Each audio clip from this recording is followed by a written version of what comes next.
Good evening. It's Two Wolves. Woo, woo, Quill and Embry with some cinched paws. It's getting hot around here again. First of all, I want to thank all of you who have been asking what's going on with Two Wolves and with everyone in Idaho regarding fire. Well, the plume that I reported and some much larger fires were contained and dealt with. We had a brief respite for about a week thanks to the monsoon weather, cooler weather, more importantly, thanks to the Creator. However, the same weather pattern is building yet again, and Idaho, particularly southeast and central Idaho, continues to experience the same drought that so many of you are. And my heart goes out to everyone, to the people, to our friends, to the animals, to the land, to the creatures, all who are being affected by this North American drought, which seems to be affecting the U.S. more so than Canada at this time. Um, let's keep blanketing one another with our prayers and blanketing the land with prayers. But, you know, what happens when someone's on fire? Well, it's just stop, drop, and roll, right? Best hit them with a fire extinguisher. Sometimes you can use a blanket. Put a fire out with a blanket. Please don't start a fire with a smoldering blanket. Holy goodness. This is tonight's article at 5 p.m. http:// magicvalley.com news local. And I'm becoming a bit provincial and parochial here because I'm just quite centered on the area I live in, as many of us are, but let's continue to hold one another up and do some ho'opono for everyone with much love. Well, this was near the on ramp, I-84, between I-84 and US Highway 93. Very critical area near Twin Falls. Thankfully, the crews got it out speedily, but please don't throw smoldering blankets out of your cars, people. Oh dear, that's a DNR Public Lands fire engine, probably say the yellow, but it's BLM lands. Times News, magicvalley.com news, Times News. Twin Falls, Jerome County Sheriff's Office believes a fast-moving brush fire this afternoon may have been caused by a smoldering blanket thrown on the side of a highway. The flames near the junction of US Highway 93 and I-84 are largely out. The fire burned in the area of Interstate's westbound on-ramp.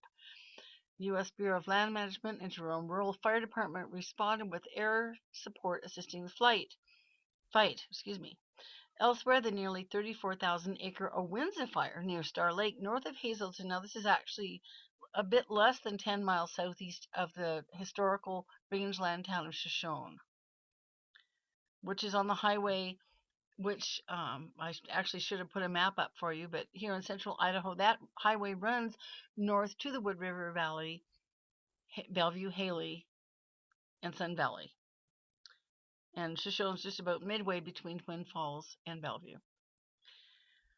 But this fire, 34,000-acre fire, is expected to be fully contained at 7 p.m. today. This was 5 hours ago. I don't think this fire is contained, just looking at the sky.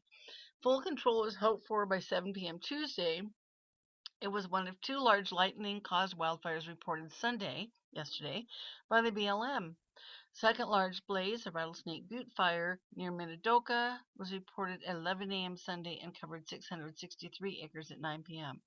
Now, I just point this out on behalf of anyone. Again, if you live in the country, you get a fire break around your land, okay? Full mitigation, everybody. This is how volatile things are. This fire was started by lightning yesterday afternoon. We had a real rip snort of a thunderstorm come through. Very violent, a Midwest style thunderstorm, as Dutch had reported for the Northwest. Indeed came through. Within 3 hours, we had smoke all in every direction. Nothing, thankfully, near my area as yet. But this fire went from 300 acres to 34,000 acres. I was outside at 6:30. I saw some smoke to the southeast, and it was pink. That meant juniper and sage. And just I could tell by it the way it looked that it was running hard and fast. Within 2 hours, it was 20,000 acres. Now it's much larger. This is just to point out to you how volatile things really are. Here, I'm going to run the clip on this fire real quick because it's brief. Good evening, everyone. The Owinza fire that broke out around 5 p.m. yesterday just north of Hazelton has burned more than 33,000 acres so far. Now, the fire is expected to be contained by about 7 this evening and fully controlled by 7 This was a tomorrow night. real Flames were caused by nasty lightning, fire. according to officials with BLM. No structures were reported threatened by that fire.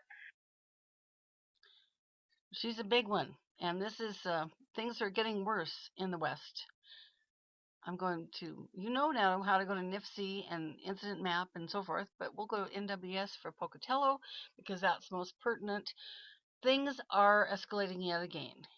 Hazardous weather outlook is just to give you a look at Idaho for those of you who are concerned, and thank you again. Eastern Magic Valley, Sawtooth, Upper Snake Highlands. This is all of central, south central Idaho. Cache Valley, Wasatch. This is just looking really quickly at a red flag and hazardous weather warning. Showers and thunderstorms will continue. Red flag warning is in effect. You can go back and look at this yourself at http://forecast.weather.gov. Red flag warning. This is also in effect for the Salmon Shallows, this beautiful wilderness area, the river no return. Very beautiful wilderness area. Red flag warnings for thunderstorms, gusty winds, and lightning are in effect. So, again, thanks for your concern. It's just not going to get better. This is Two Wolves blanketing you with my prayers, thanking you for blanketing me. Everybody be careful. Much love.